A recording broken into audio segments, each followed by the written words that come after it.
Hello guys, so ito nga, merong pahayag si PBBM, no, patungkol dun sa mga flood, mga nagnakaw about sa flood control, no.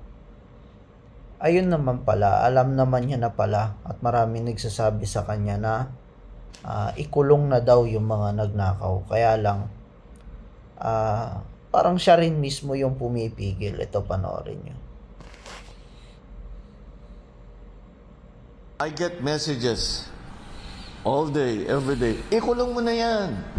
Alam naman natin kung sino sila. Ikulong mo na. Kunin mo lahat ng pera nila. Pagbenta mo na yung mga bahay nila, ibalik sa ano. What would then I be accused of if we did that? Can you imagine these people who have stolen billions? Mahirap kasi pinapatagal niya, no. Napatagal niya yung ano. Kasi baka madama yung anak niya, si Sandro. Pero kung tutusin, siya naman yung mastermind. Pero dapat si Sandro maimbestigahan din to, kasama yan. Tama si Congressman Kiko Barsaga. From the government and from the people, nakawala dahil hindi maganda ang pagkahandle ng ebidensya. That would be much worse result. So, due process must be observed.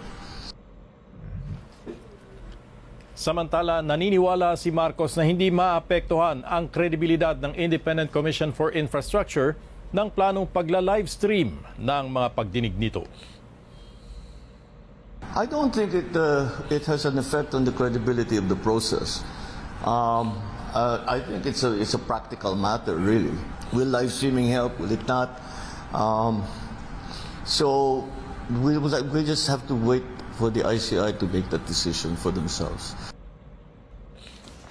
Umaasa ang ICI na planchado na ang panuntunan nito para maipangakong live stream bago sa muling pagpapatuloy ng kanilang mga hearing sa Nobyembre.